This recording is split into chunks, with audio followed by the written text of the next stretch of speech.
In the tapestry of life, where every thread holds a story, America in Black and White emerges as a haven for the voices echoing through the heart of our communities. In this podcast, we wade through the rivers of our collective experiences, celebrating the vibrant hues of change brought forth by the whispers of hope and the roars of action. It's more than just a conversation. It's a journey into the heart of our society, illuminated by the light of those daring to dream and do.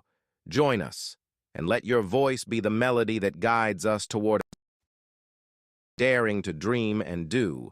Join us, and let your voice be the melody that guides us toward a dawn where every color finds its place in the masterpiece of our shared destiny. Together, let's paint a future brimming with the positives that dwell in our minds and the actions that shape our world. Good evening, ladies and gentlemen, and welcome to another episode of America in Black and White. I'm your host, Charles King.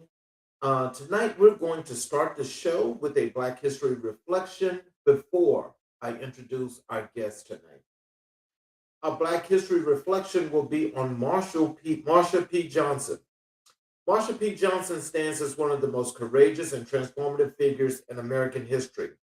A Black trans woman whose activism helped ignite the modern LGBTQ plus rights movement. Born in 1945 in Elizabeth, New Jersey, Marsha became a central figure in the Stonewall Uprising of 1969, a moment that reshaped the fight for dignity, equality, and liberation. But Marsha's legacy is deeper than protest. She embodied radical love. She cared for unhoused LGBTQ plus youth, advocated for sex workers, fought for people living with HIV and AIDS, and co-founded STAR, Street Transvestite Action Revolutionaries, a groundbreaking organization that provided shelter, safety, and community for those society discarded. Marsha reminds us that freedom work is intersectional, it is Black, it is queer, it is spiritual, it is human. Her life teaches us that advocacy is not just about speaking truth, it's about living it. Even when even when the world, even when the world refuses to see your humanity. Tonight, as we welcome a man whose life is also rooted in transformation, truth, and the elevation of marginalized, we honor Marsha P. Johnson's enduring message. No pride for some of us, without liberation for all of us. So, welcome to another powerful episode of America in Black and White, where we explore the stories, struggles, triumphs, and brilliance that shape our communities and our culture. Tonight, we sit with a man whose life is a testament to what happens when purpose meets discipline, when faith meets strategy, and when lived experience becomes a blueprint for someone else's breakthrough. Our guest has walked through Harlem's grit, served in New York schools and communities, mentored returning citizens, guided young people toward better futures, and authored books that speak to the soul of recovery, resilience, and real change. He is a chaplain, a deacon, a drama minister, a mentor, a coach, and a builder of people. He is a man who believes that transformation is not only possible, it is necessary, and he shows up every day as proof. Tonight, we welcome Andrèe Paul, a voice of truth, a vessel of healing, and a champion for those fighting to become better than they were yesterday. So let's get into it, and let's introduce and let's bring to the show Mr. Andrèe Paul.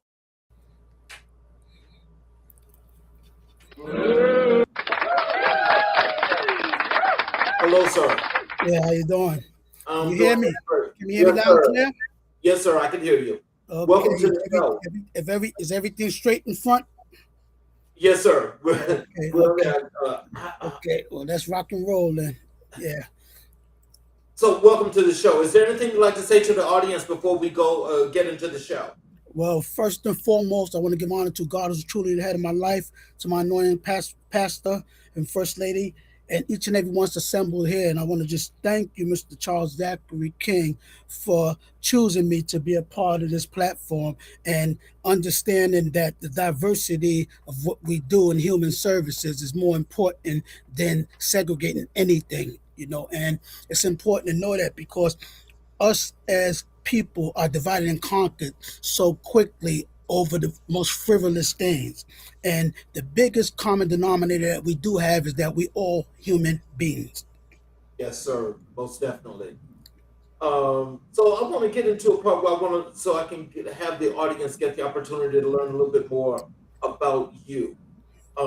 So can you tell us who was Andrèe Paul before the titles, the books, and the ministry? Wow. So you want me to pedal back that far, huh? Right. Well, thank God from a loving mother who has a lot to do with why these books was comprised. Just from being a mother from day one, the first blessing that God gave me after breath was my loving mother. And that's everybody call her Miss Cookie, but that's Miss Marcelina Wan. And I was thankfully raised from Harlem in the Bronx, born in Harlem, raised mostly in the Bronx up until I got old enough to get up out that Bronx and go see other things. And but I was bused to predominantly white schools where the education that I got was like a blessing because that's what saved my life in the long run. That education actually um, coincided with how I was able to live through them rough sides. Okay, and my books are called The Smooth Side of Roughness for a reason because it's actually a testament of my life journey. Okay. So growing up in Harlem, what experiences shaped your understanding of resilience? Wow.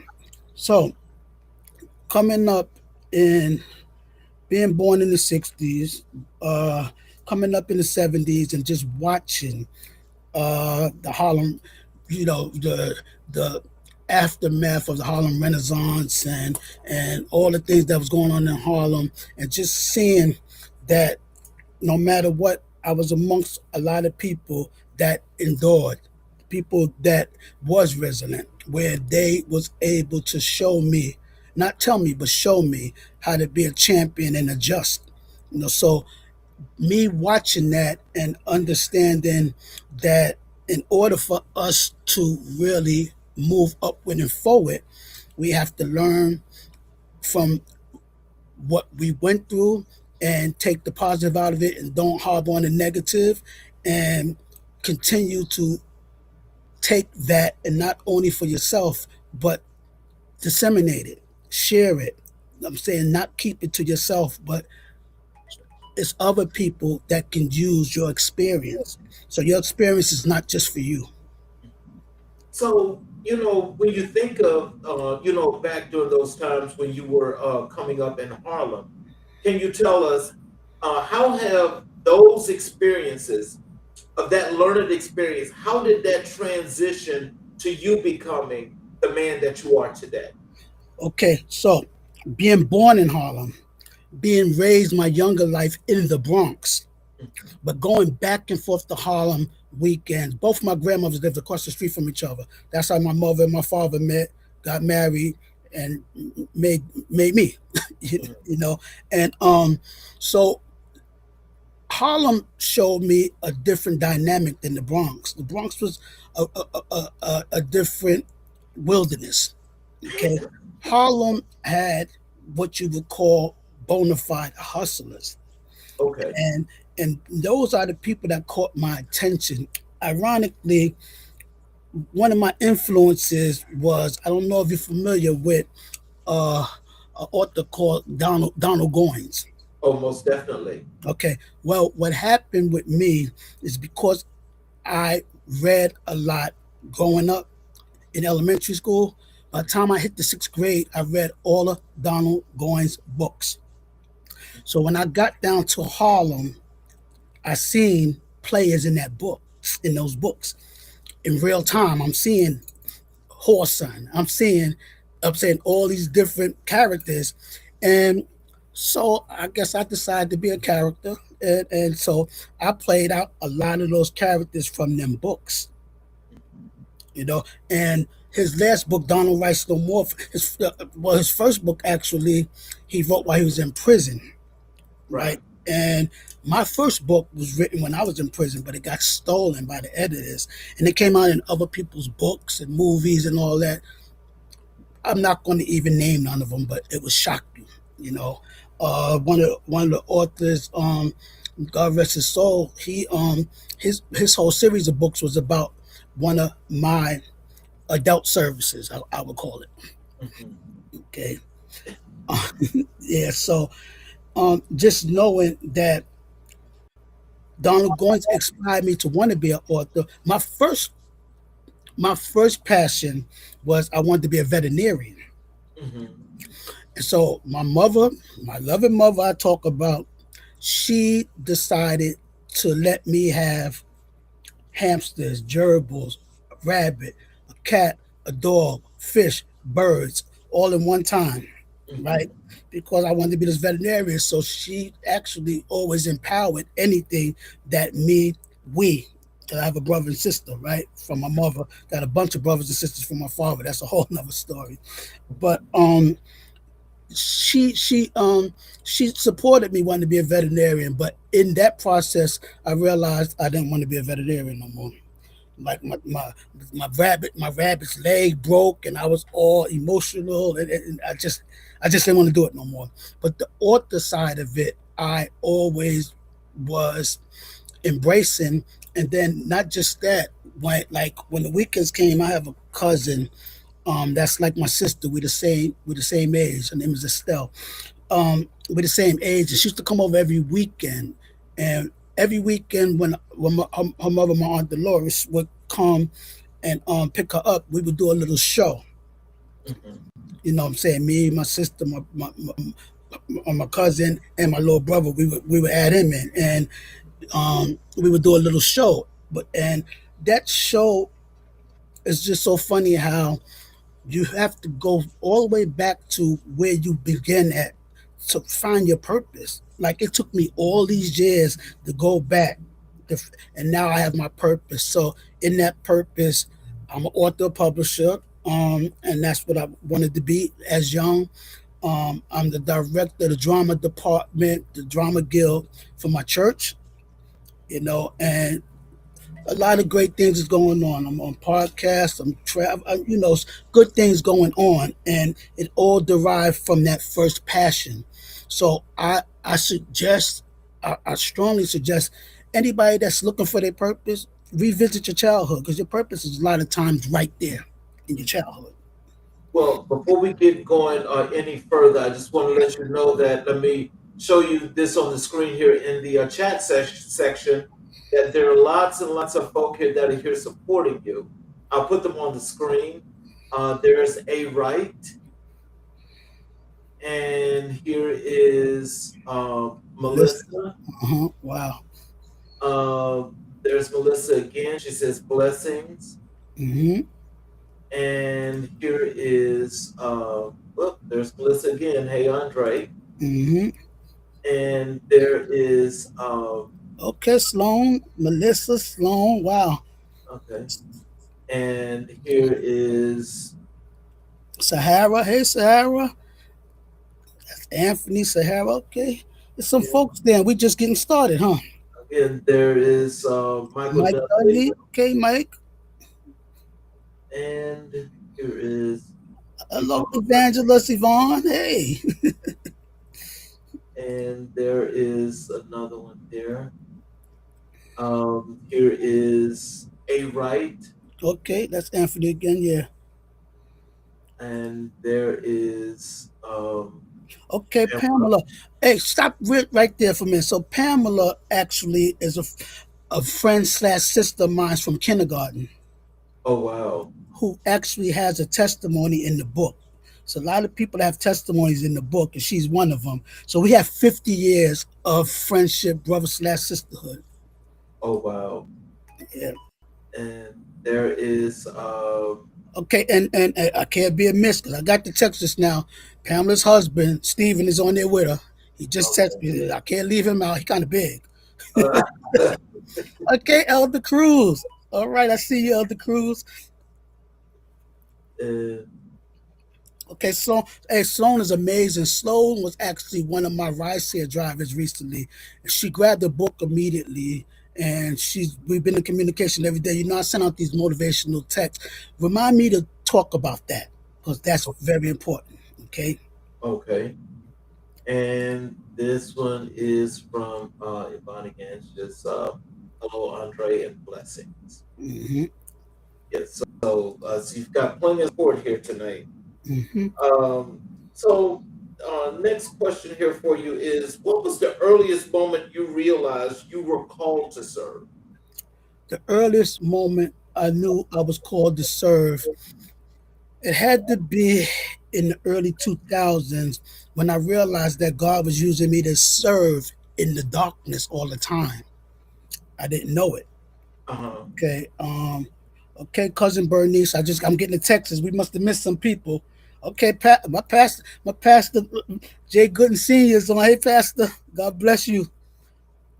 Right. So I'm getting the Texas. So whatever we missing in the chat, I'm getting in the text. So I guess we're gonna have to work simultaneously together to acknowledge these folks as they're coming on because that acknowledgement is important because I walk in such a simultaneous journey in my life right now with a lot of these people that's on here right now. You know, so it's important to me that they know how important they are to me. Okay. Okay, so where we at? So, what was the earliest moment you realized you were called to serve?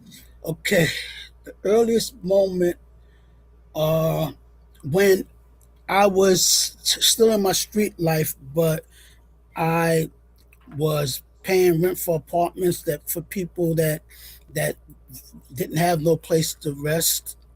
Um, and although I was showing them the wrong things to survive, but I was sharing what I knew to survive at that time. Like now, some of the things now that I've transitioned into, I still share those. So whatever I had for us to eat and survive, I always shared it. You know what I'm saying in the wilderness up until now, you know.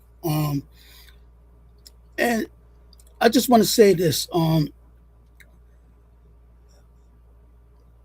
that service, I can go all the way back to elementary school with it because for some reason I remember even like outside playing, and we lived in the building with a courtyard. And one of the older women, she started calling me Spanky. She said I remind her of Spanky from the Little Rascals in the middle of all the kids because you know how Spanky was, Hmm.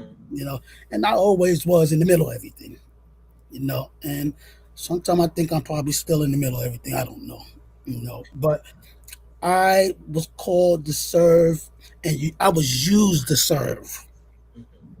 at a very young age. But I would say that I was aware of it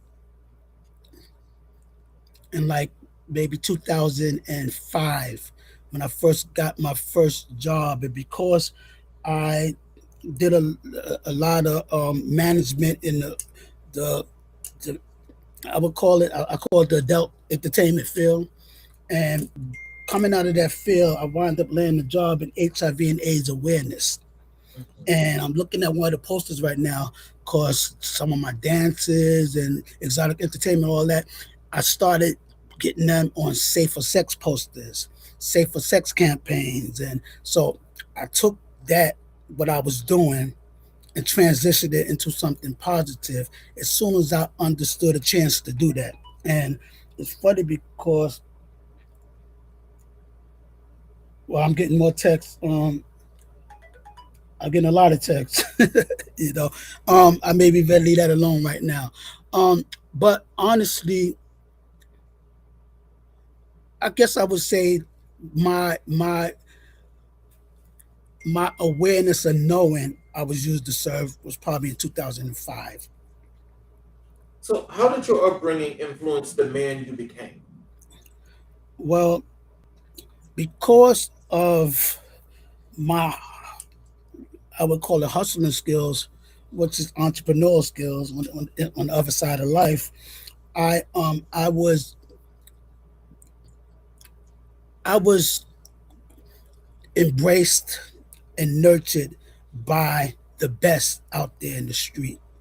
So me being a teenager, young, I was amongst 60-year-olds, 70-year-olds, and they all, and I gotta give a shout out to my godmother, Ramona Laws, Ratty, because she really was that uh, that angel that God put in that wilderness that really guided me in a lot of ways.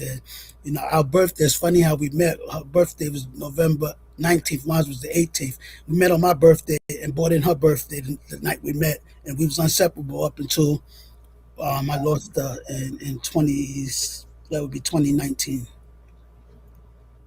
So, as you think about your transition from your childhood to now, what are some of the things that you can do from an advice perspective to help some of these younger kids coming along that may be on that same path?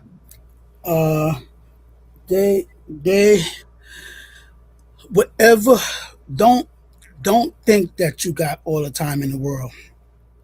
Okay, finish. If I would do anything, because I didn't get my college degrees until 2017, so I wind up with uh because I was working in human services, I wind up with associated in human services, a bachelor's in human services, and a master's in public administration. Although I had a PhD from the hood, from the street, you Mhm. know, and that develops a strong diversity when you are street savvy and also academically inclined.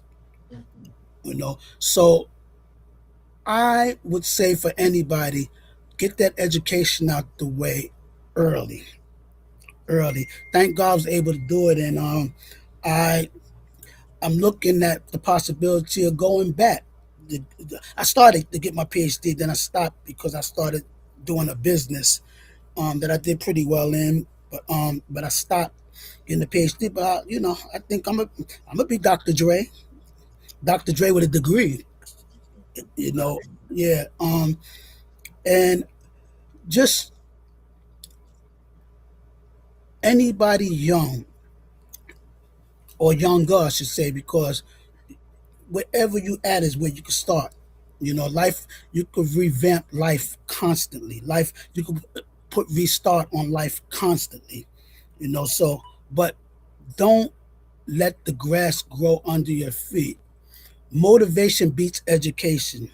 If you're motivated with no education, you could make it in life. I actually know millionaires with no GED. Mhm. But if you're educated with no motivation, with no resources or anything, you stop. You're not going nowhere. So, what role did faith play in your childhood and young adulthood? Say, please, repeat that. What role did faith play in your childhood and young adulthood? Wow, that's a good one there. Okay, so my faith started way before I was aware that it started. So when you young, elementary school young, and you get dressed for Easter, and you go to church, and they say, anybody want to accept Jesus Christ?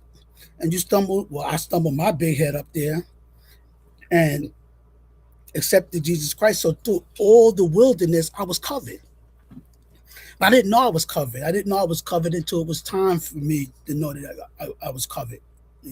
And in knowing that, I could like go back to so many ways that I know that God was there to save me. When I got shot, the first time I seen like a vision of it is when I got shot when I was like 15, 16 years old. Thank God the way it happened. the I was sitting down in a chair, so the blast of the gun knocked me back. And when it knocked me back, the bullet didn't go completely in. It just grazed my eye really badly, where my eyesight declined as I got older. But that right there is the first time that I realized that faith is involved in everything that I've done from that moment of me accepting God and Jesus. I went through different phases. I was a 5%er, right? Then I took my Shahada in Islam, right? I'm getting so many texts there, right? I took, but whoever send them texts, I know you're on. Put that same stuff in the chat. Put that same stuff in the chat, so that way, Mr. Charles Zachary King could work a little harder, huh? Yeah. So actually, the faith I wind up knowing was just part of my journey up until I finally uh and I say this because my mother, like I said, my mother, she didn't make us go to church religiously or anything, but she's a praying mother, and she definitely loves saying is a godly woman, But in elementary school, Frederick Douglass and Harriet Tubman, I studied. I studied strongly, right? And one of Frederick Douglass' famous quotes is, "It's easier to build strong children than to repair broken men," right? And I looked at a Bible scripture that says, "Train a child up in the way that he should go, and when he is old, he will not depart from it." And then that right there let me know that what was instilled in me young only needed to be watered so I could blossom into who I am right now. So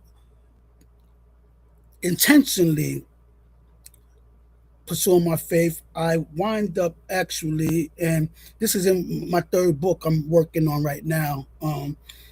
I was online one time, and a pastor reached out to me, and I went to his church, and I stayed at his church. That was in 2011. All of a sudden, he disappeared, but I had keys to the church. And I didn't hear from him again until the night that my father transitioned. I didn't hear from him at all till the night that my father transitioned. And in my father transition, that first church closed, and I stayed at the church that my father requested. Told my little sister, shout out to my little sister Jackie, who I'm very proud of. But I stayed at that church after my father's homegoing service. Okay, but that church is still there. I visited as of recently for homegoing service for one of the deacons, right? And I wound up moving on from that church, and I wind up going to another church because I started working in mental illness, in mental health. And I met a sister. She introduced me to another pastor. He took me to another church. And I had just said my human service bachelor's degree, I don't want to get stuck in there. So I'm switching to my master's degree in public administration. So that Pastor Michael Faulkner, Reverend Michael Faulkner, Dr. Michael Faulkner, he's the one that wrote the foreword for both of my books. He announced that he was running for mayor. I wind up being the deputy campaign manager and any parts of management that I can because I'm a floater normally, right? And any place that I was able to work on that campaign, I worked on that campaign on down to right before right before I graduated, my capstone, I picked sanctuary cities, and it was a congresswoman out of Staten Island, and she had just sued the mayor about sanctuary cities. So I met her. We was at a dinner called a Lincoln's dinner, and I met her, and I told her, that my capstone wasn't everything. She gave me a number. She gave me a website. She gave me the office address. And she said, anything that you want to cite from anything for your paper, you're more than welcome. Of course, I aced that paper, But I say that to say that God has always put people in my path one way or another. And my third book, I'm just going to say it right now because it's in fruition. It'll be published this year. It's called God Winks and Whispers. There's so many winks and whispers in my life, and winks and whispers up until a couple of days ago. I don't know if Mama Mo's on, but um, I was at a prayer, uh, uh, like a prayer meeting in Harlem on Sunday. Me and Deacon, the missionary from my church, shout out to Deacon Parker and Missionary Parker, and we went down. And when it was time for me to leave, my driver called, and he said, "I'm early." He said, "Are you over there in the park with ladies on the mic? Look like she's preaching." I said, "Yeah." He said, "I'm going to park. I'm coming in." So he came in. He ate, broke bread with us and everything. He stayed. He had a marvelous time. And when it was time for me to leave, um, I said, I was showing him my book, right? And he reached in the glove compartment and pulled out his book. His name was Christian, you know, and that's a wink. You know what I'm saying? And that's a whisper. That's what I call a wink and a whisper from God, because me thinking I have to leave earlier than I thought because he's early, but for him to stay and come to the service the prayer service we was having, break bread, also be an author, it's just amazing. And you don't, to me, you don't take those kind of things for granted, because God shows you things, you know, and when you when your spiritual eye is open, you learn how to embrace those things, and you learn how to see those things. It's funny for me because we're talking about my faith, and I realized faith has always been there, but intentional faith, intentional praying, the intentionality of things is different. So by grace, God had you, but the intentionality is what takes you to the next levels, and even how me and you met, that's next level, Mm-hmm. next level. So just just to go back to my book really quick, my books, volume 1 and volume 2. This is not a life story. My life story that's being worked on. That's a whole nother conversation. It doesn't fit in the book. Like I always tell my pastor, my church members, if I do a testimony in church, we're gonna be there from one Sunday to the next. So this is the most of my testimony I'm able to get out for a lot of my church members that's on here right now. And you know, this this this right here, these books are not about my life story. It's what I grabbed from my life story, what I've learned from my life story. So the books are motivational books. They are affirmations and they inspirational books. And let me tell you where the book started from. Well, Unless you read the book. we're gonna get into those a little bit later. Okay. Let me follow. Hey, let me trust the process. Go ahead. What is one lesson Harlem taught you that you still carry today? Say it one more time, please. What is one lesson Harlem taught you that you still carry today? What lesson? One lesson. One lesson that Harlem taught me. Well, one of the biggest lessons that Harlem's taught me is that watch watch who you're amongst.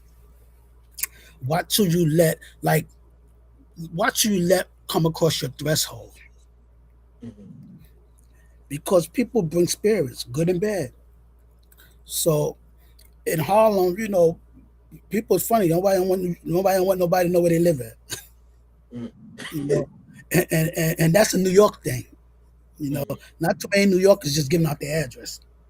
Mhm. You know, that, and also something that my godmother taught me, and this quote is in my book from her: "As long as you have something to sell, you never go broke." Mm. You know. Let's let's transition over to your education, human services, and public administration. Hmm. What inspired you to pursue degrees in human services and public administration?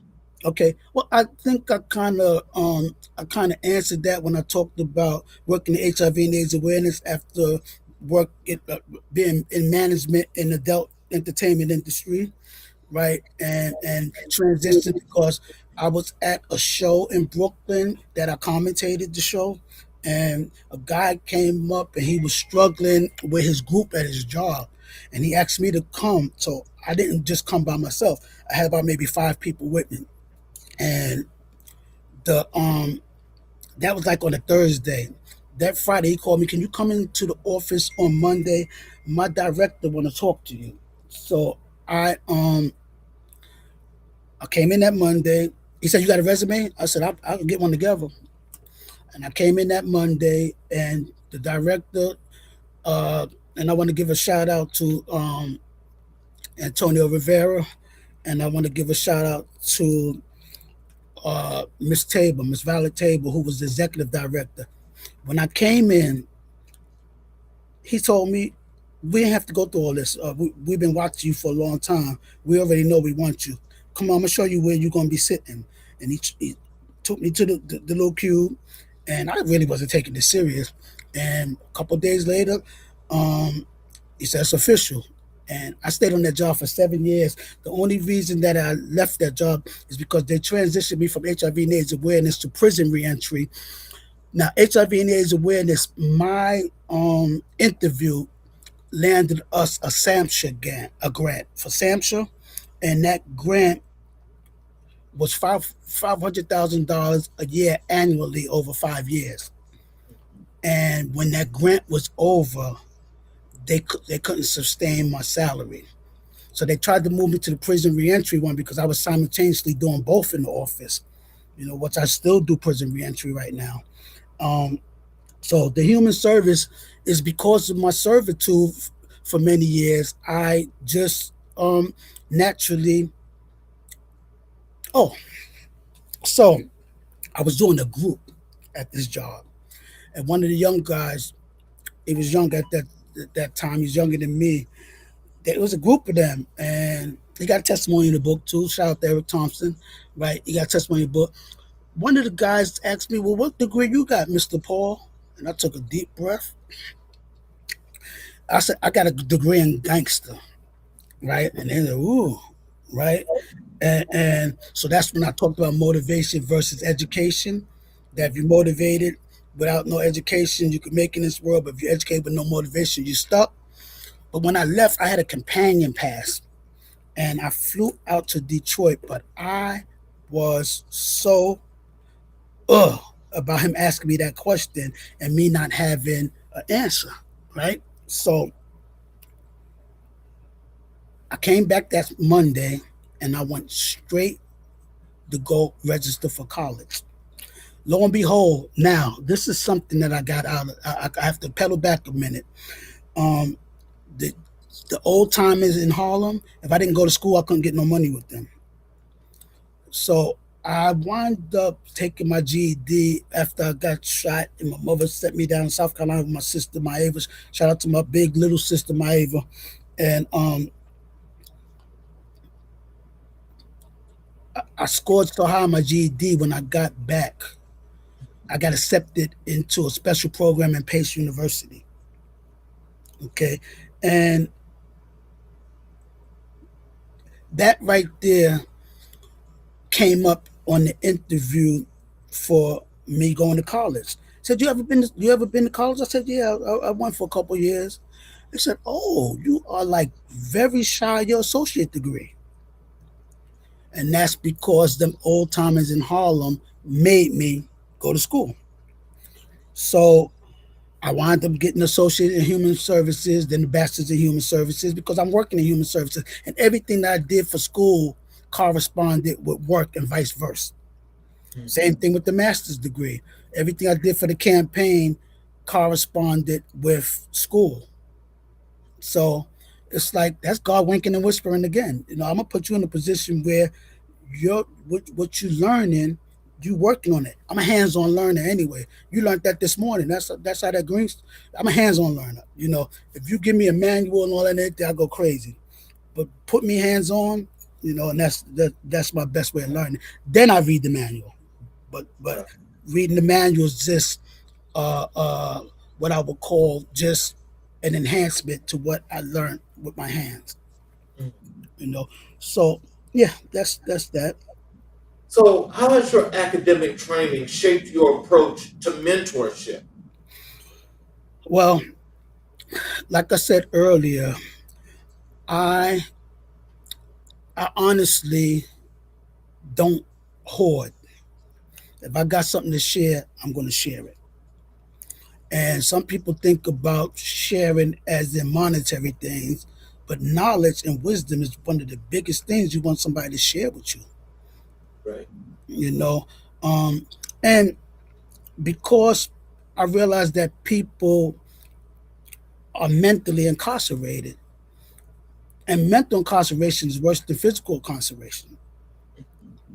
You got people that's physically free that's mentally incarcerated. You got Yeah. people that's in the prison system that's mentally free.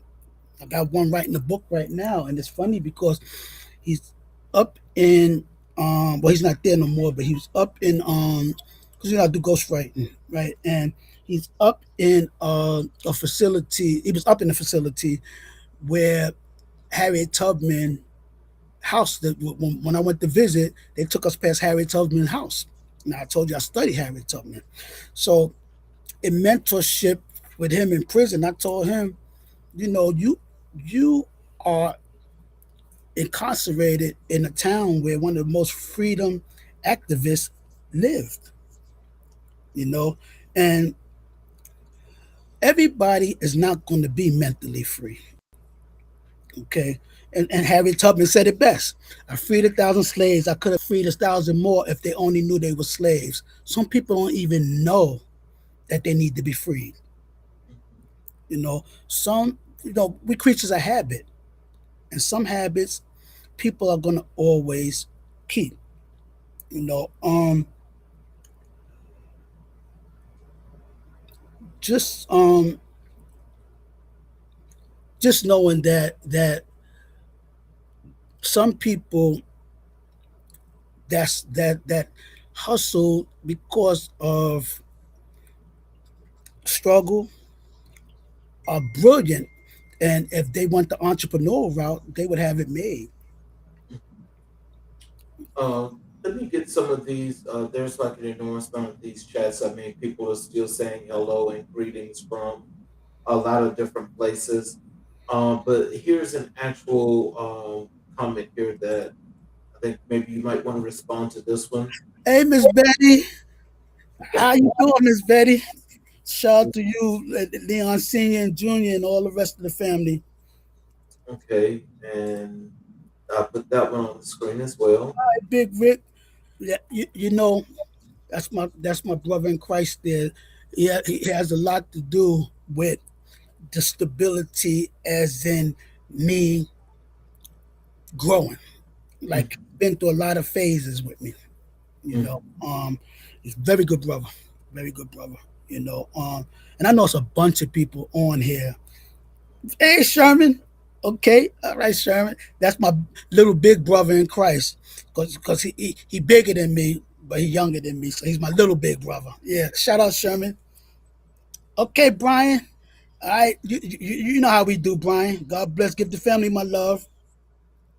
And Okay, that's Sloan again. Yes, Sloan.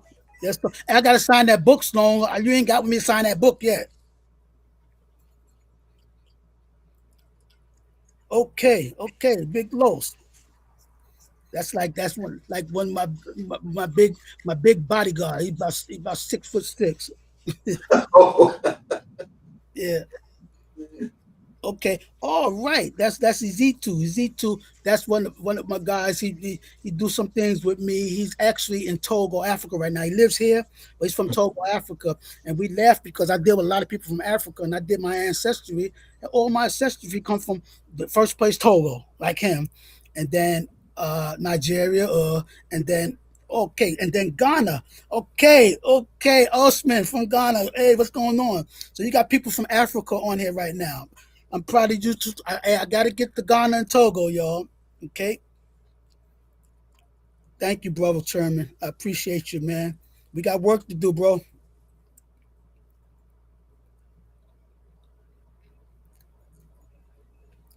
Okay. Mario Pierce, Dr. Pierce. That's like a son of mine, and he's a doctor and a college professor out in Chicago. I just left him. oh wow. Yeah, I just left him. Yeah, and I went from Detroit to I went Detroit, Chicago, Canada, back to Detroit for book signing. Okay, okay, okay. Big Pico, Manuel. Okay, I see you. Amen, brother. The folks is on there. Yeah, we meet up soon, Sloan. I'm looking forward. Right. Um, I see you. I see you, Osman. I see you. Right. And And, so, go ahead. okay, so I just now ran into something else that Harlem taught me. Okay. Do you want me to backpedal or want to just keep moving forward? You can go ahead and fit it in. Okay. So I learned this, but you know how you learn something, but now you can verbalize it. Hmm. And it's called being on the right side of money and learn how to get paid in your sleep. Okay, so let me expound on that. Okay. You got employee. Okay, first, the average person. See, some things we learn we have to unlearn. Hmm. Just like a computer, we have to delete, defrag, and do all those things and restart. That's how we gotta do our brain, right? And you know, we told get a good education, get a good job, and work for 40 years. But in that, especially in public systems, they didn't teach you how to get paid in your sleep, be a business owner, or anything like that. So Right. you got you got four quadrants, right? Hmm. One on one side you got employee and self-employed, right? And then on the other side you got business owner and investor. So I always in mentorship, I always tell people where you find yourself there because an employee trades time for money. It's never enough time to trade for money in order to be wealthy. Everybody don't want to be wealthy, but if you want to be wealthy, if you want to make $1 million, you have to make $650 hourly, 40 hours a week for 52 weeks in a year in order to make one little stinking $1 million. And I say stinking $1 million because the $1 million is not worth what $1 million was before. Of course, we know how the economy is, right? But Hmm. nobody is paying you $650 an hour. Hmm. Like I said, I got 3 degrees. I looked at some of your prior shows. I seen 3 on your wall. Hmm.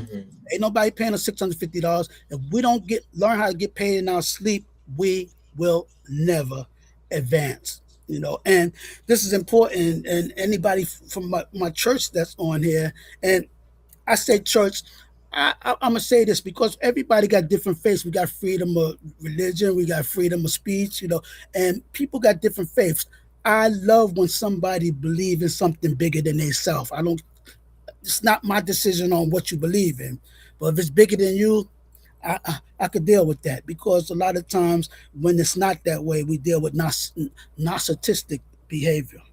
You know, Hmm. but my famous, if they tell me right now to quote a scripture. I'm gonna go iron sharpens iron. So one man sharpens the countenance of his friend. Proverbs 27:17. Okay. We have to sharpen each other. Okay. And we also have to have a vision. You know, our church theme this year is victory in the vision. And where there's no vision, the people will perish. But he that keeps the law is happy, right? Mhm. And that right there tells us a lot because if you don't have a vision to lead people, or you don't have the trust in somebody leading you with a vision, we lost. Mhm. You have to have a vision. Some people will do this, do that, do this, but the end game, the vision of the end game, they can't verbalize it to you. They can't show it to you. If I could, I can't show you right now, but I got a whole vision board. I got to update it, right? But I got a whole vision board Mhm. because them visions have to be in your reticular activating system. See, because in your reticular activating system, it's like we know what it is. A lot of people might not know how what you call it, right? But you know how you might buy a white Mercedes, and you Mhm. bought this white Mercedes. Now every place you go, now you see all these white Mercedes. That's because now that white Mercedes is in your reticular activating system. So you have to be able to put things in there that works because we creatures of habit, as I said, we're gonna have habits, good and bad. So and we're gonna do them habits naturally. So it's best to have more good habits than bad. So that way you operate in on the positive side of the tracks rather than the negative. But the negative's gonna be there. You know, that's just we human beings. That's just gonna be there. But we have to operate on the positive side. That's how I identify people. Because I see the positive in people first. Even though there's some negatives there. If your positive outweigh your negatives, I rock with you. Mhm. Yeah, I move along with you. So, can you tell us what does being PhD bound represent for you at this stage of your life? Well, I made a joke always to be Dr. Dre, but actually it looks like I'm going PhD bound in either theology or Christian counseling.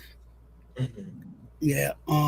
Just looking at my savvy and motivational interviewing and all those because see our spiritual journey brings us like for me the Bible, right? But it's things in the Bible that some people not ready for. So I have to take off that clergy hat, and it's a human service mantra when you meet people where they at. And I'm gonna have to take that clergy hat off for a second and put on my motivational hat to reach somebody. The goal is to reach them, and thank God, also younger motivational speakers. I was blessed to get motivation and be amongst the Dick Gregory's, God rest his soul, and the Les Browns, God rest his soul. I mean, not God rest his soul, he's still here. I don't know why I said that. Les Brown is definitely still here and doing his thing still. And Tony Robbins, I did his firewalk experience at 20 years old. Mhm. But it's all that because it's fair into power, the firewalk experience. But instead of taking all that power and doing the positive things, I took it to the streets. Mm. Yeah. And see, when you go down the wrong path, sometimes you have to come all the way back to the fork of the road. When you made that choice to go down the wrong path, Mhm. to switch off and go down the right path. Oh, wow. And this right path journey has been a blessing and it's been amazing, and I'm looking forward. See, because I allow God to use me because see, He won't misuse me. Right. He won't misuse us. You know, we have to allow Him. We have to allow Him to use us. So, how do you integrate research and lived experience in your work? Okay, I need you to repeat that again a little slowly. How do you integrate research and lived experience in your work? Oh, okay. So research is funny because we got some, back in the days we didn't have all these tools. Like research is at your fingertips right now. But Mm-hmm. things that's evidence based is more important to me. Mm-hmm. Like the things that I walk through and experience myself, I learned more from than research, even though a wise man learns from another man or woman's failures and success. So I do learn from other people, but a lot of my experiences come from me learning. And see, I learned this a long time ago. Pressure bust pipes will make diamonds. Mm-hmm. We'd never be a perfect diamond, but pressure, it's all the way you receive, process, and disseminate life determines on whether you're going to be a busted pipe or putting extra cuts towards being a flawless diamond, which we'll never be, but we put extra cuts. We put extra cuts in each other. Like just right now, we putting cuts in our diamond for each other right now. You know, just the beautiful responses in the chat. Those are cuts in the diamond. There's some people in there that we roll our sleeves up together. Mm-hmm. You know, and I'm loving, that they didn't find it robbery to come on here today. Mm-hmm. So, what gaps do you see in human services that you feel called to address? Wow, that's a big one. Let me tell you why it's so big for me. Because it goes into human services, but it also goes into spirituality for me as well. Because I look at the generational curses. Okay, if we look at society, every certain amount of years, a new drug is put in the hood. This to put a stagnation in everybody, right? So coming from the 60s and the 70s, you might have had a parent that was on drinking alcohol or even on heroin. But those parents, some of them could still be functional and raise a family and everything. Then the 80s came and it was the crack era. Now it's a different animal because people are losing things. I've seen people lose rows of brownstones. I've seen a cab base in the Bronx that was a prominent cab base. The guy got on drugs and lost his cab base. And so the 80s took us to a whole nother level of a drug, right? And now we heard this thing called the 80s babies. So now we got the 80s babies. Now those 80s babies are about to be great grandparents. So Mm-hmm. each generation from that, some people, because you got exceptions to all rules, so everybody didn't get touched by this, but the majority did, right? Each generation got diluted so badly that you see now the customer service is just bad. Like if you walk into an establishment, they don't say, "Ma'am or sir, I'll be right with you." They just keep doing what they're doing, and you'll stand there until they finish. You know what I'm saying? And then they turn around because they with attitude because they don't want to be there in the first place. You Right. know, so I look at human services being very important if you know how to meet people where they at for real. In order for you to meet people where they at, you got to get out your comfort zone because a lot of times people want to bring people to where they at, Right. but no, you got to meet them where they at in order to understand. Perfect example: you might want somebody to come to church, Mm-hmm. but they on the street hungry, so they first need is something to eat. So that's meeting them where they at.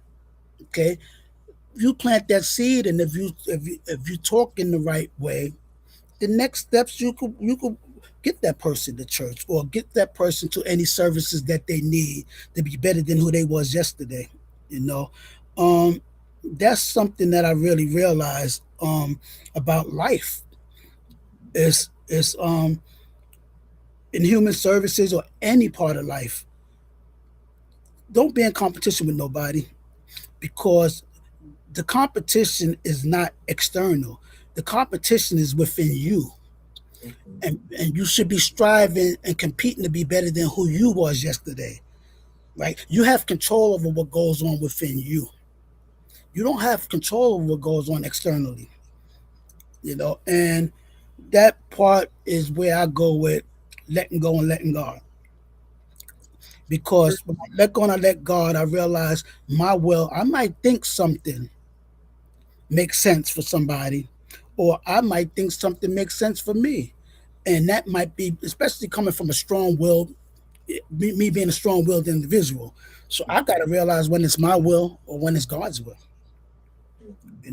So the changes in human services is the changes in the people that that's administrating them, but then you got to also look at the mindset of the people that should be receiving the services, because the mind, everything is mindset. Everything we do is in our mindset. So if your mindset is definitely not ready for something, you're not gonna embrace it. You're not gonna embrace it. So let's transition over to your authorship and your writing journey. What inspired the Smooth Side of Roughness series? Okay, so I've been sending out motivational texts and on my beeper back in the days and on my answering service at home. People would call my house just to get the motivational message for the day. So one day, it was 2000 and I say about maybe 2008 or 9, something like that. And I was going through something. It's around the time where some things was going on at the job. Things was going. Life was actually pushing me to not be comfortable. And my mother came. This is in the book. It's in the dedication part. My mother came with this big yellow envelope, and she slammed it on my desk and said, "You need this more than everybody right now." So I went in the envelope. I didn't know she was copying all those texts and all those messages all them years. So I sat back and I started reading them, and I started expounding on what made me write them and what empowered me, and it wound up being a book. Mm. Then the second, because my first book is more from a motivational, inspirational standpoint, and it has some biblical stuff in there, and that's for me meeting people where they at. My second book, I was sitting in Bible study. Shout out to Elder Cruz. He does an amazing job doing our not Bible study. He does our Sunday school on Sundays. And Deacon James had said something. And when Deacon James said it, I said, wow. So I went back. In volume one, I went back to each chapter and enhanced it in volume two. And each chapter starts with study to shew thyself approved unto God, a workman that needs not to be ashamed, rightly dividing the word of truth. That's 2 Timothy 2:15, right? So I made volume two because I wanted to also have a book that, the believers in Christ would love to read, and anybody transitioning, because the goal is to reach everybody one way or another, So the inspiration of the books, my first book was a street life book. That's the one that got stolen. God said, no, I'm getting rid of that book for you. No, you go on a whole different route in your whole other life journey. And that's what he did. There's some stuff being worked on. The life story is going to prevail. But sometimes you just some things just left not said. So, what did God winks and whispers? How did that come to life? Because he always winking and whispering. Okay, I'm gonna give you an example. I hope my church members is still on there, so y'all about to understand why y'all met me, why I'm a part of this journey in Miracle Revival Fellowship Temple. Okay, uh, so I was with a friend of mine, actually, Carlos. I was with him. I was waiting on him actually, and I was in front of a building 1555 West 138th Street, right? And I looked down. And this is like in 2011, so I'm just getting into my spiritual journey seriously, right? And I look down, it's money on the floor. So I pick it up, it's $55 in all $5 bills. So I'm like, oh wow. I said, well, I'm going to pray 5:55 a.m. and p.m. every every day, right? And I do that, right? So we moved from the house abruptly to where I'm at right now, and I keep walking past this church.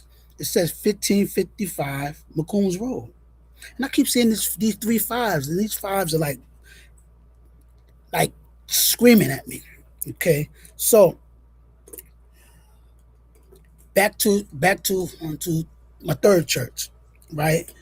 The church closed after the pastor who was the candidate. The election didn't go in his favor. He just moved on with life, right? Like I said, he did my forward.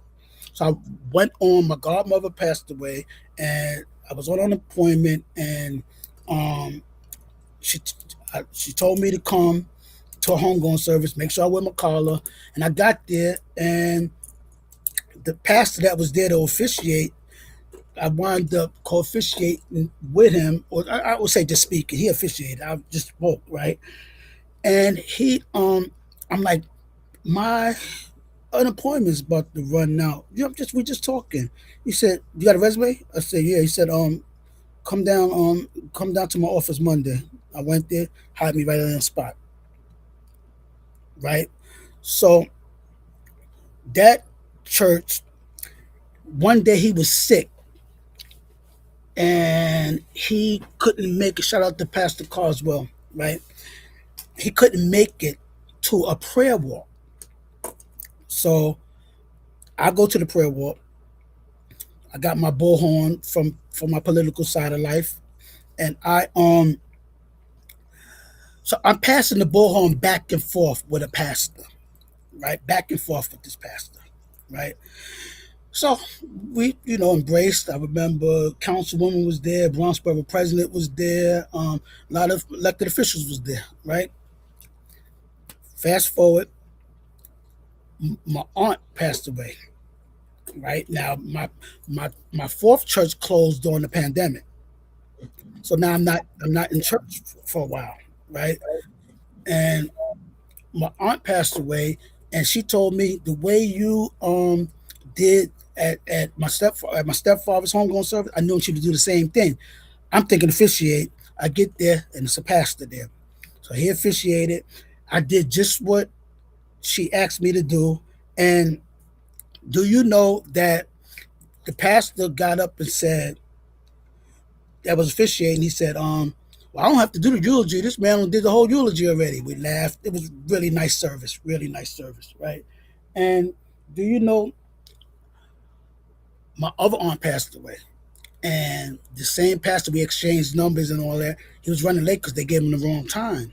So we sitting there after the service is over.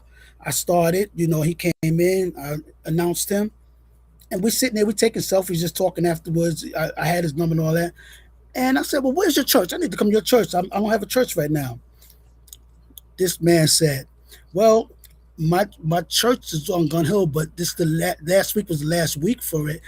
Next week, I'm merging with my mother and God rest the founders of our church. It's a legacy. Our church is a legacy.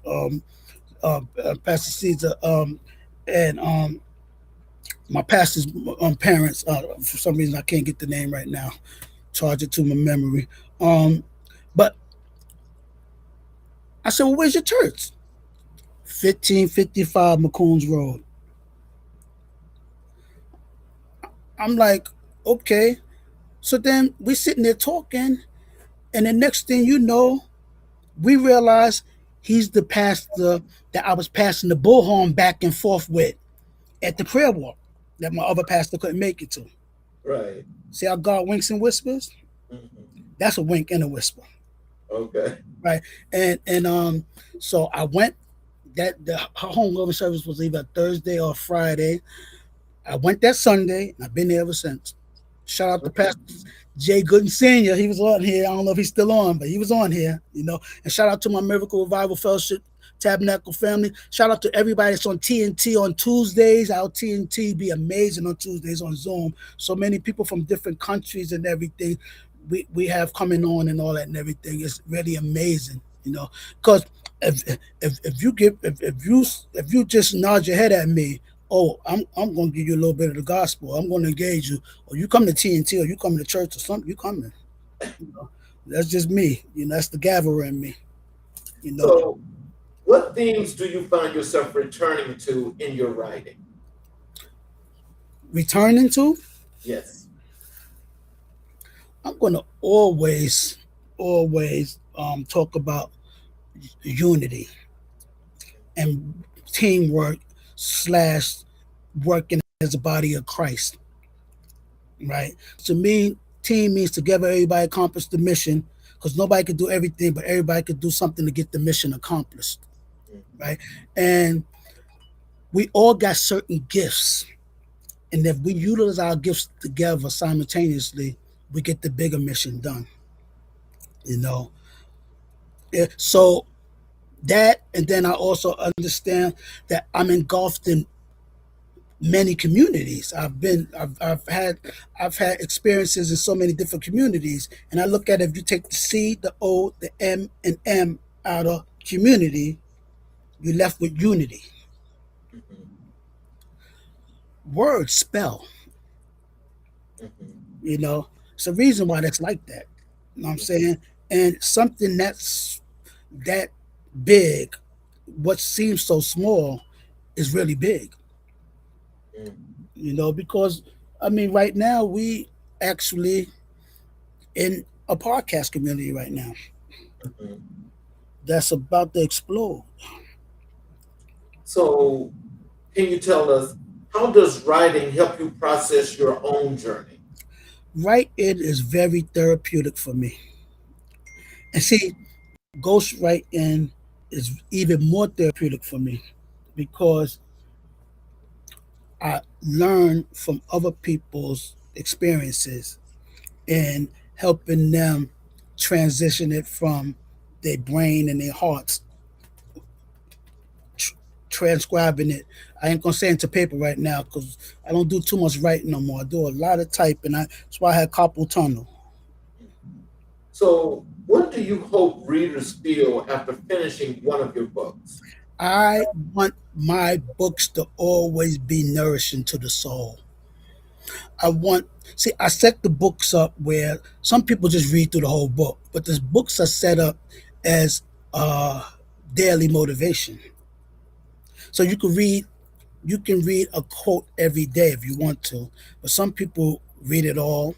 You know, it depends on what, you know. People got different styles that they learn. So, you know, but long, however they do it, long as they walk away with more than what they sat down with.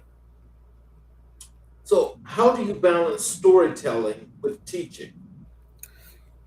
Well, story, truthfully, storytelling is big in teaching, Okay. especially when you're telling stories from experience or from other people's experience. Because, see, I can use somebody else's story, excluding their name, and somebody else could actually benefit so strongly from that story. So, storytelling is very powerful in teaching. So, can you tell us what is the hardest part of writing about real life transformation? Not, for me, for some reason, it's not hard.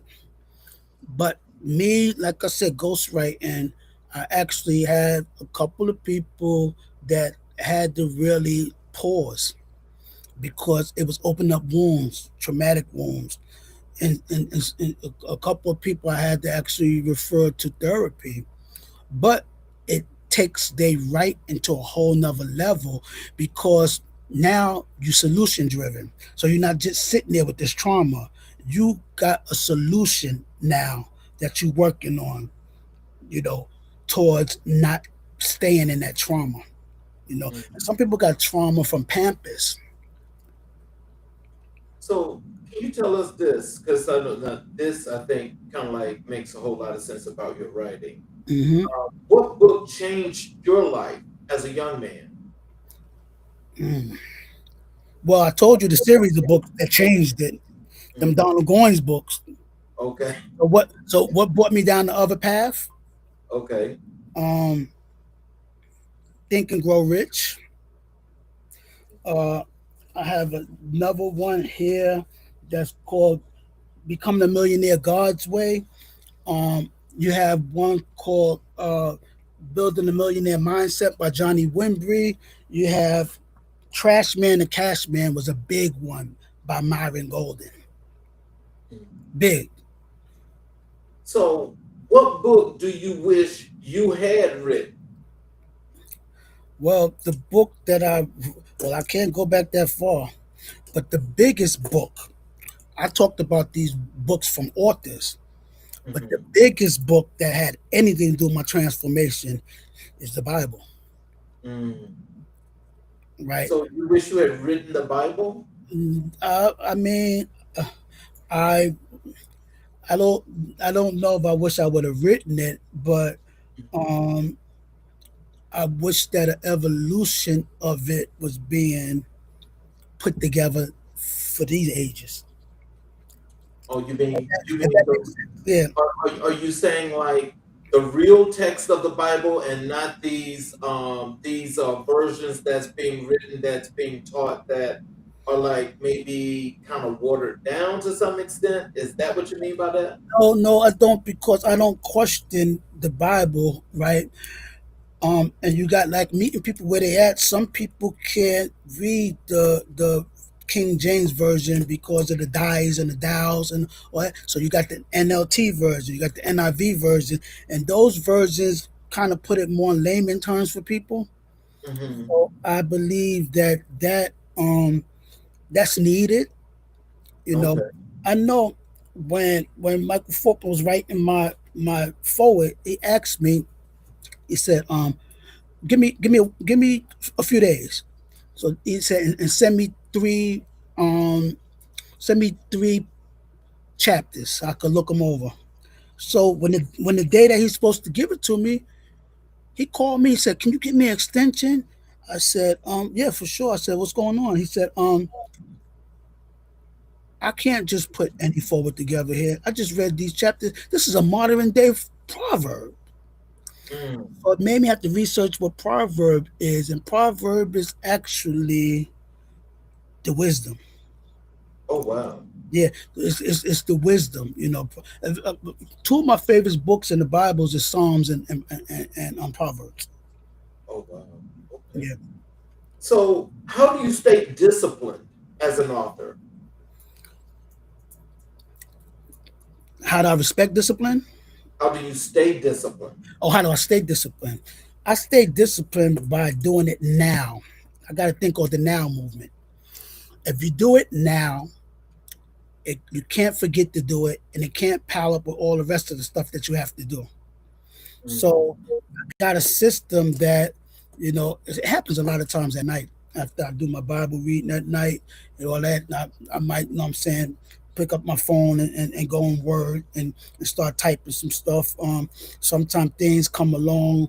I even like when I'm doing ghostwriting for somebody, I put a outline together for them to put bullets because things come to your mind. So just put the bullet there so that way we know what to revisit, to expound on. You know, so um, I lost the question. I was asking you, how do you stay disciplined Okay, as an discipline. Yeah, author? right. So The discipline has a lot to not. The discipline has something to do with prayer and asking for direction and being allowing God to move me. Like when I was going through the changes, trying to get this green screen going, all that thing. At night, sometimes my brain is kind of If I rest and I pray, when I wake up, I always wake up with the solution. Remember, I was going crazy last night about this thing flickering, right? Right. Right. Yeah, and we didn't get no flicker, right? Mm-mm. Yeah, Nope. we didn't get the full backdrop, but that's based on this platform. Yeah, yeah. So let me go ahead. No, no, you go ahead. No, I was gonna say let me pull the rest of these comments here in the chat for you. More comments? All right, Joe. Y'all participating. There we Okay, go. Mr. Maverick. Hey, Al, what's going on, Al? Al from Detroit. Okay, Mr. Mike Harris. Okay, that's like a son of mine's out there in Detroit. Okay, back to Melissa. That's Barbados in the bills, and yeah, Melissa, yeah, you reminded me that I gotta go to Barbados. I know. Okay, Sherman, you know iron sharpens iron. That's my church brother, my big little brother. He know that's my Bible verse. Okay, Patricia Gordon from hey Pat from Bermuda. How you doing, sis? Wow. Okay, look, that's my little brother King from Vegas. He from here, but he from Brooklyn, but he in Vegas. I love you, bro. I love all of y'all, man, on this platform. And if I didn't get a chance to shout your name, the, charge it to it just wasn't something that came up in the verbiage. Okay, that's my cousin Rahul from Barbados. Rahul's in his 80s. Oh wow. Yeah, yeah. Yeah, I appreciate y'all coming out today, man. This was really amazing, you know. Okay, Diana. I owe Long Island a visit. I'm coming. I'm coming. I'm coming. Oh, hey, Desi, that's my sister Desi. Yeah, Mona. I miss Mona so much. Mona's my godmother. I was telling y'all about. Yeah, yeah. That's actually my godfather Hank, Mona's husband. That's another wink. I gotta tell you that wink, right? But that's Desi is his daughter, so that's my sister, right? Let me tell you this wink, because this is an important wink. So my godmother and my godfather went to Havana, Cuba. So my godmother had such a great time. She kept on saying, "I gotta take you to Havana. I gotta take you to Havana," right? But she transitioned before she could take me. So I started working at the job where I told you after her homegoing service, the pastor gave me the job there, and I had this credit for JetBlue Airlines. I had this credit and it was about to expire, and I gave it to a friend of mine. Shout out to Keith. We travel together, all of us. A bunch of us travel together, right? And I gave it to Keith. I said, Keith, take this username and password. I don't care where we go, just book it. I don't want to lose this credit. Out of all the places in the world, he picked Havana, Cuba. Mm. Out of all the places in the world, I never mentioned Havana, Cuba to him or anything. He picked Havana, Cuba. So we went. So I'm old. I was the oldest one out of everybody. So they was laughing, saying, "Your room gonna be on the first floor. Our room's gonna be upstairs." All right, cool. I went to the door of my room. I got pictures of it. I Mhm. went to the door and it shot out to me so hard. I was like nervous. On the door, it says Henry's room. Mm.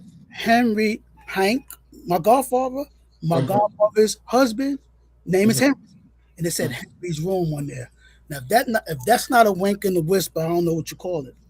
Oh wow. Yeah, Yeah, I got pictures of that. Yeah, it's one thing about me, what I'm speaking about. All right, Togo. Okay, I see you, Z2. When you come back home, man, I got to go to Togo. I got to go a lot of places. My phone's blowing up again. Each one teach one. Each one reach one. Feel it, love it. All right, little bro. No, that brings me to this. Let's think about this. Let's think about a circle, right? Let's think about a circle. Matter of fact, let's make it a piece of pie because I'm hungry. We're gonna make this circle a piece of pie, right? Mm-hmm. If you take that piece of pie and make a six of the piece of pie, that's what we know. We know your name is Charles. We know we on the podcast. We know my name is Andre, right? This is what we know. A very small amount of knowledge that we know, right? We bring it down a quarter away, and it's the things we know we don't know. Like, I don't know how to speak Chinese. I know I've never been to Alaska. These are the things we know we don't know, right? Mm-hmm. But then three quarters of that circle is what we don't know, we don't know, we don't know. We don't even know it exists not to know it. But if we look at everybody on this platform, somebody in that three quarters knows something to fill up that rest of that to bring us to 100% of knowledge, Mm-hmm. right? So if we work together, we know more together. We Yeah. better together. We Mm-hmm. are definitely better together, and that's what I say about team. Together everybody accomplished the mission because nobody could do everything, but everybody could do something to get the mission accomplished. That's powerful. But what happens in the black and brown community, Mm-hmm. we get divided and conquered over the silliest things, That's true. and we get divided and conquered, but it's systematically put that way. Thank you. Diana, mommy is on.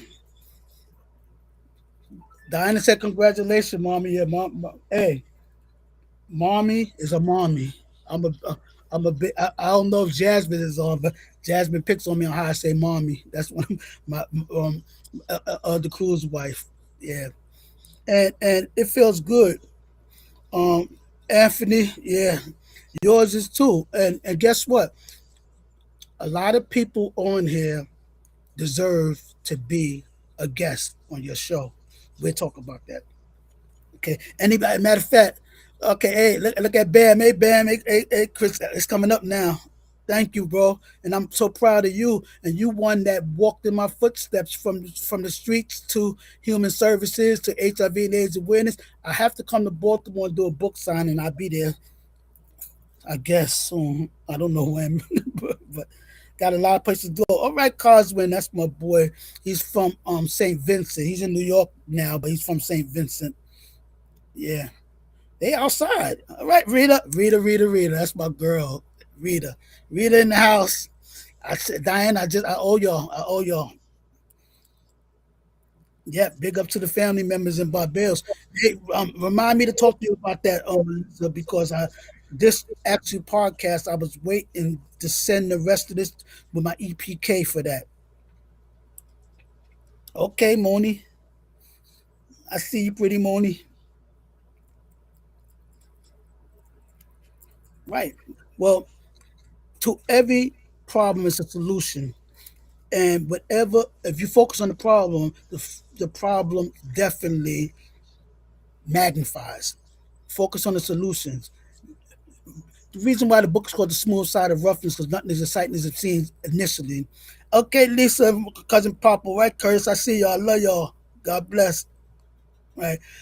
Because a lot of times when something happens, people emotions hit, right? Mm-hmm. Okay, hey, there go Jada. Jada, she got testimony in my book too. She's one of my friends slash sisters from kindergarten as well. Jada Thorpe that just came up. Yeah. So these are people that have been in my life for 50 years. Look at Deacon Parker. We're missionary Katie. I love y'all. Right. So well, I was saying something. You know how I get when you get my age. Yeah. You must have made you help my life a lot. I love you, brother, too, and you help mine too. And that's what iron sharpens iron is all about. You know, I was telling you something. What was it? God bless you too.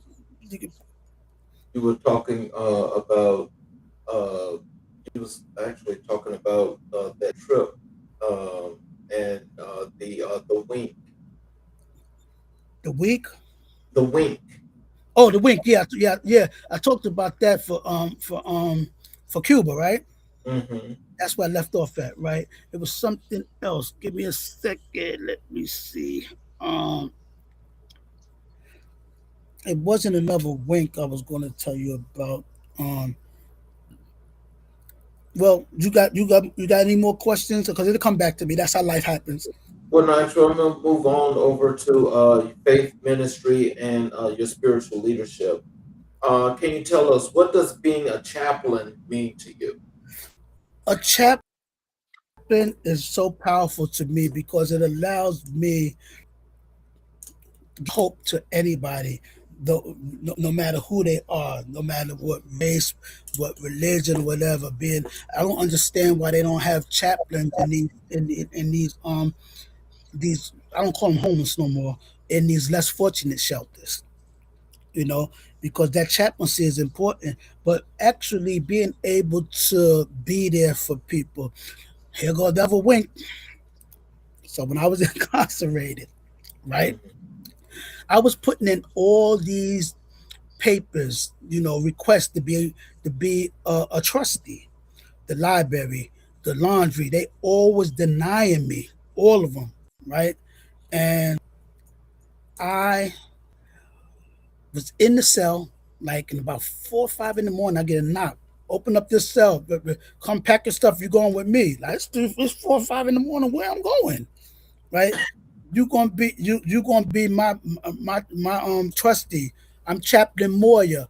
You're gonna be my trustee, and you're gonna be the chaplain's trustee. And I became the chaplain trustee.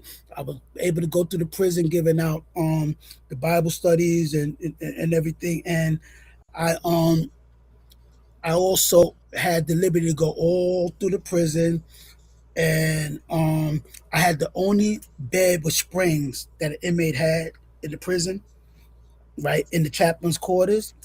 And for me to get to the age of in my 50s to be a chaplain, so that's God. He winked and whispered a long time ago with that.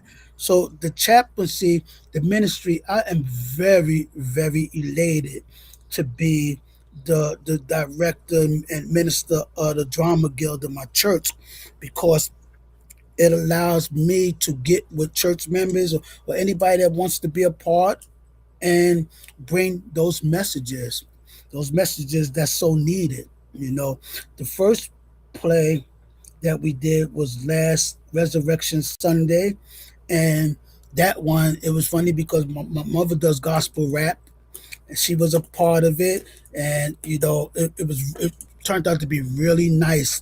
And but it was funny because Elder Cruz was rapping, because Elder Cruz he's a powerful one, right? And I told him, when you finish your rap, mommy's gonna be in the pews.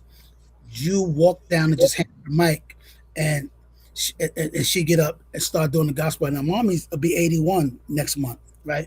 So when she started rapping, the church was in an uproar for God.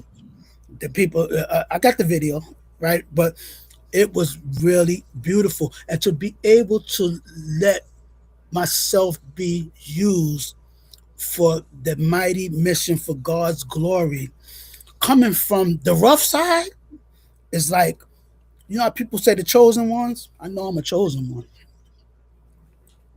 So how does your ministry differ from traditional church spaces? Well, my ministry differs because I'm able to, my whole life experience has a lot to do with why my ministry differs. Like, to me, in this era, right? I ain't eating no candy, evangelist. But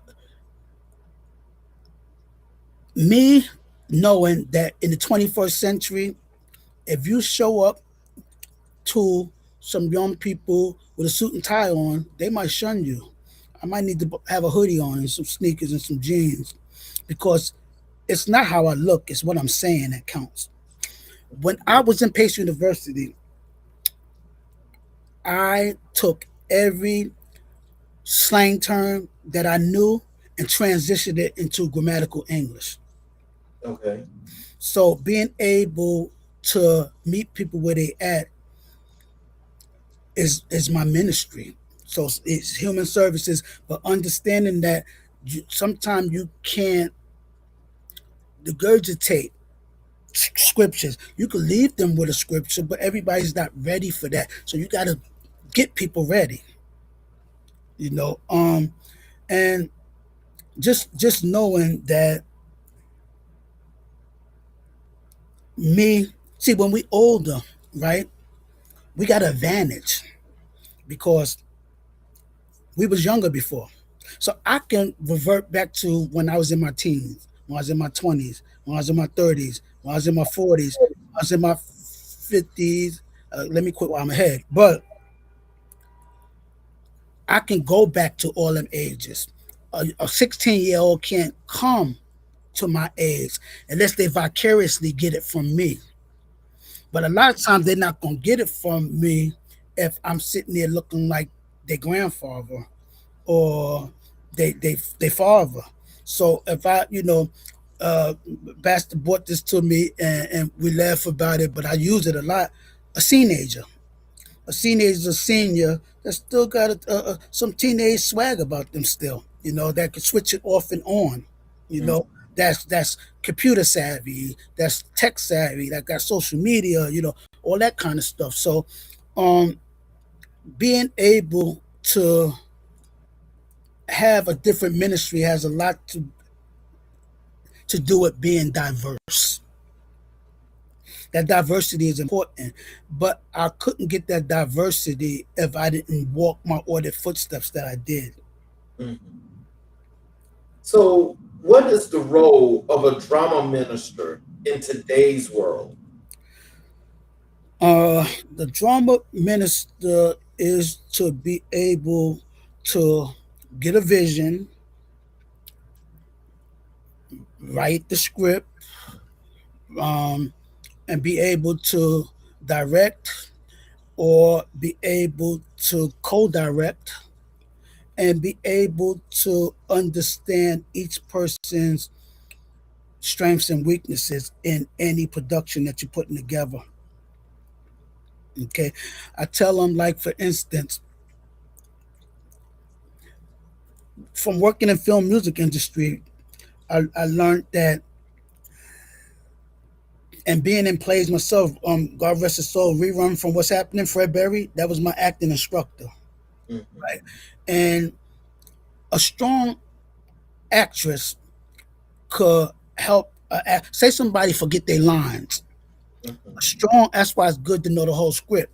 Because the if somebody forget their line and their line, you could say, yeah, because remember you're supposed to go to the store. What happened when you went to the store? Oh yeah, when I went to the store, and they could pick it right up. Mhm. So it's all in letting God use you to bring that vision for his glory into fruition. That's what the minister of the drama guild is for me. So, how do you help people reconnect with their spiritual identity? My story a lot of times. Mhm. Um not downplaying people, not blaming people or judgment, definitely not, and allowing people to be who they need to be at the moment they need to be. So, when you think about this, do people sometimes have a misconstruement, as to, faith-based transformation or just faith in general? Well, we all got different DNAs, different fingerprints, Mhm. different mindsets and all. So everybody don't process things the same. Well, that's understandable. Yeah. So allow people it's back to the human service mantra. I meet them where they at. But Mhm. allowing people to be themselves, and this is a motivational interviewing concept, allowing them to discover their own solutions rather than fixing things. Because Yeah. see, if you guide somebody to make their own decision on a success or fixing something, now they know how they did it. If you do it for them, they don't know how they did it. Right. But so this I want to ask you this because I was just thinking when you say you let God use you. So when you say you let God use you, so for all the many ways and the things that you do from your spirituality and what you do inside the church with all of the people that you connect with, including your church family that's here now, do you let him use you as to use your wisdom, your guide from your spiritual being to transition that into them or help them to get to that point? Is that how he uses you? A lot of times I agree. I Mhm, agree. I've also learned how to step up and step back. See, I've learned, you know, I had to balance myself because I always took the lead in things, but mhm. I've learned how to follow also. So sometimes a person can be like at what they would think is they low, Right. but I need to follow them to transfer some things for myself and also help them transform themselves. Or Right. sometimes reiteration. Sometimes somebody's going through something I went through before, and that reiteration of it makes me know that I don't want to go through that before. So that makes my my testament to it so strong that a lot of times a person embraces it. Oh wow. But I let that. Sometime I actually back up and move out the way, because sometimes God is handling something with somebody, and if He Mhm. don't handle it with you already, He'll make you go through it too right with them. Sometimes you got to get out of God's way, because He'll bust you upside the head again too. You know. So let's transition to your mentorship and coaching. Okay. So what does mentorship look like in your world? Mentorship to me looks like this. First of all, nobody makes it in life without a mentor or a coach. Nobody, Mm, right?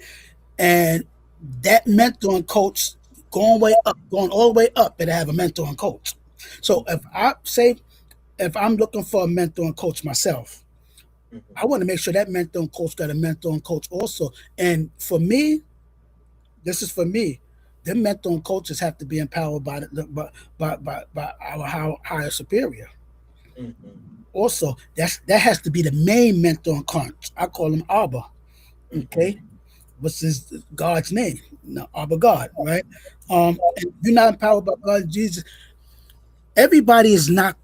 Everybody's not Christian. We know that, mhm, but you got good and bad everybody. You got good and bad Christians, you got good and bad Muslims, you have good and bad uh, uh, uh, doctors, you have good and bad politicians. So I've conditioned myself to sit back and gravitate towards the good and attract the good to myself. mhm. Okay. Um, how do you help people who feel like they're stuck? When somebody feel like they stuck, I tell them you're not stuck. Sometimes God tells you to stand still, and when you stand still, you can hear Him better. Mhm, Okay, a person that feel like they stuck, I normally say to them, "What are you doing in this moment that you're standing still?" Because that pause means a lot. I know people that did 15 years in prison, and if they wouldn't have been in prison, they wouldn't be alive mm. That because makes of the life they was living. They Mm-hmm. wouldn't be here, you know. So that prison sentence saved their life, you know. So stuck sometimes you feel like no, but no is sometimes not now, you know. So, so can you tell us what is structural behavior change, and how do you teach it? I could tell you've been in my bio. Uh, um, Structured behavior change. I'm a walking, living example of it. Mm-hmm. Okay, many people see me on the rough side, so I didn't have the ability to go behind the scenes, get it together, and come back. So my highs and my lows was public. Mm-hmm. So structured behavior change is not being who you was yesterday and being better than who you was yesterday, and also evolution. Like my company is called Our Evolution Empowerment for a reason. Okay. And structured behavior change is structuring those habits of better and deleting those habits that's not best for you. Funny because our parents taught us the best that they could, but it was no instruction manual to be a parent. So some of the stuff that your parents, that's what I love about my mother, because some of the stuff that I need to unlearn, she unlearns it with me, and we learn the better way together.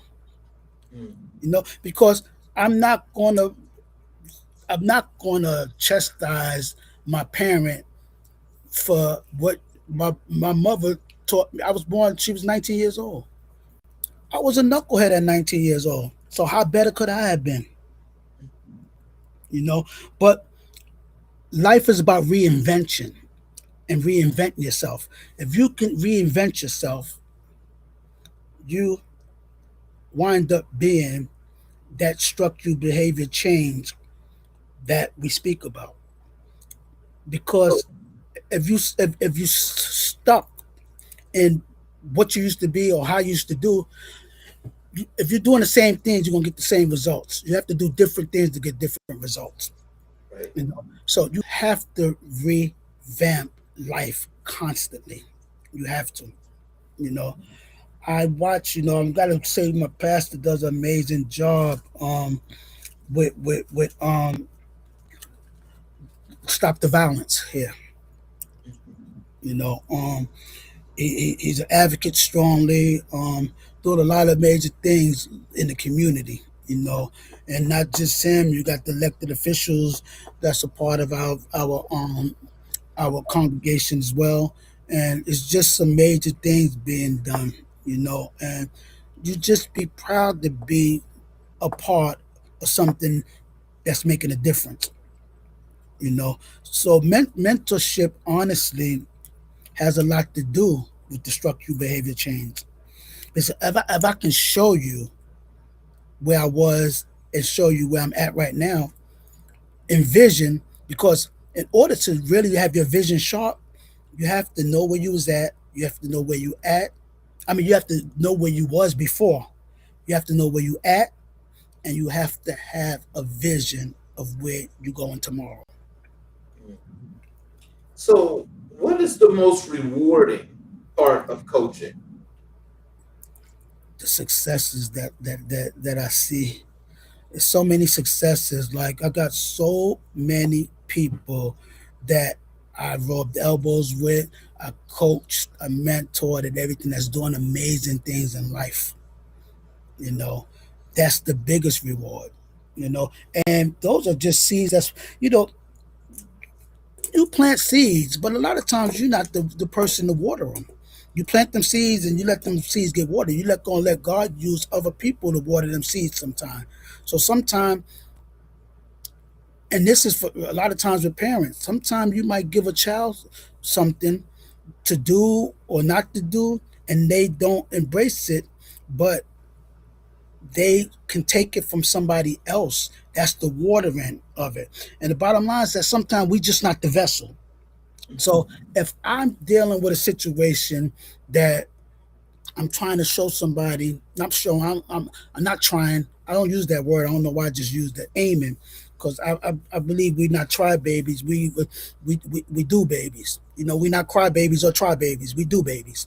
You know, so I don't use try. I use aiming. You know, but if you're aiming to show somebody better, but they not getting it from you, you planted the seed because they understand it, but you're not the one that you're not the vessel to nurture it.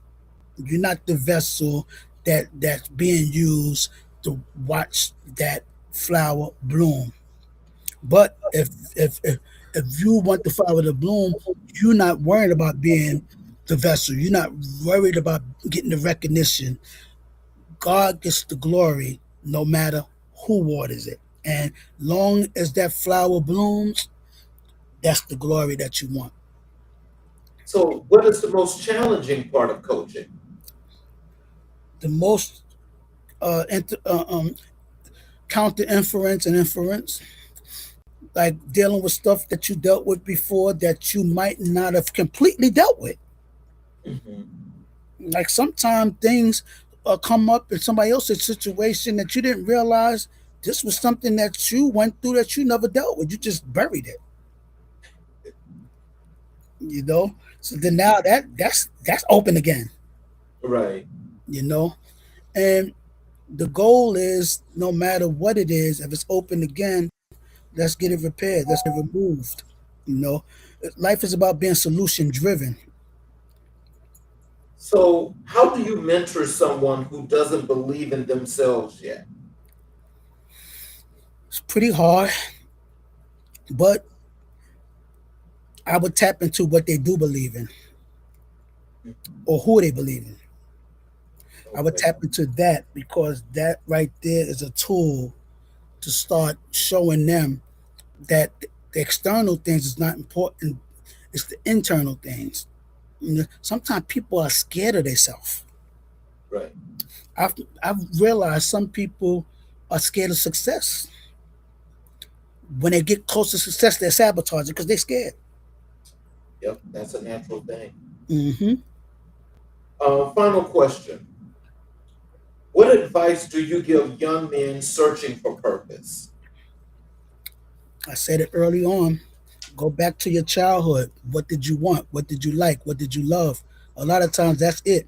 And we run through life trying to find something that we already found or already found us. You know, and try, if you make your purpose not about you, it makes it a lot easier to embrace it. So, in closing, what are some words of wisdom and encouragement that you'd like to leave for our audience? Tell them how they can connect with you via social media. They can connect with you on your website, how they can get the links to your books, all of those things. Okay. So the books is on Amazon. The Smooth Side of Roughness, Volume One and Volume Two.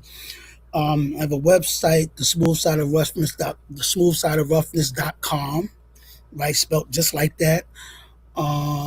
You have my social media, most people have it, but you have Andrèe Paul on Facebook. You have our underscore evolution underscore empowerment on Instagram. You have Dre's Evolution, Dre Drays Evolution technology on Instagram as well. You have TikTok. Now my TikTok, I don't know it offhand. I don't use it as much as I should, but I can get it real quick. Um, but it's Mark something, and my YouTube channel is also Mark Paul. Let me get that TikTok for you real fast. And what I leave, hey, don't don't don't ever kill your dreams because your dreams are actually the difference between a dream and a goal is slight. Okay, a dream is a dream. A goal is a dream with a set pattern, a vision, and a time frame to obtain it, a plan to obtain it. Okay, so always, never, ever give up on your dreams. Transition them into goals. My TikTok is Andre Paul, MOG Dre DRAY Paul 787. And my YouTube channel is, this was amazing, Charles. It was more than what I thought it was going to be honest with you. It was amazing. Really good. And I appreciate, again, everybody that was on. I don't know everybody that was on because I can't see only who Charles told that was on. I acknowledge, but if I didn't get a chance to acknowledge you, just know that I'm acknowledging you, even if I wasn't able to verbally say your name. Okay, and I love each and every one of y'all, and I just appreciate it. I just appreciate this. This was amazing. Okay. So before I do my closing monologue, I want to tell you I appreciate you for being here. I appreciate your church family for being here and showing you all the love and support around the globe, Amen. uh, because that in itself shows community. Amen. And I think that the work that you are doing, as well as the work that you're doing together with your church family, means more for any community than you can ever imagine.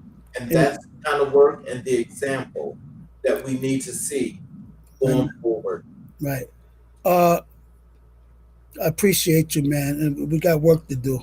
Okay. My YouTube channel is Marg MOG Dre DRAY Paul 2141. But anybody that's on here know how to reach me. So if you need anything, half of y'all are already on that stuff. You know. But you might have people that was on that you sent stuff to and all that too. So we'll make it happen. And like I said, I'll be getting back to you because I already talked to some people. Wow. But my boy that I was telling you about from Havana, Cuba, Mhm. just now hit me. He on too. That we all went to Havana, Cuba. Yeah, the one that picked the Havana, Cuba. When I told him to pick any place, he just now Right. texted me. He was on as well. So there's a lot of people that was on there. I'm not aware. I guess when this is over with, I could probably go back and I can see who was on. Right. That I don't know if well, you probably, I guess, when you go to when you get the opportunity to go into the Mhm. YouTube, it'll probably show that. Okay. All right. So what I want to do with here, let me just close the show here with my closing monologue. Is tonight we witness the power of a life transformed and a life committed to transforming others. Andre Paul reminds us that purpose is not a destination, it is a daily decision. His journey from Harlem to healing spaces, from lived experiences to leadership, from struggle to strategy, shows us that change is not only possible, it is contagious. When one person chooses to rise, they give others permission to rise with them.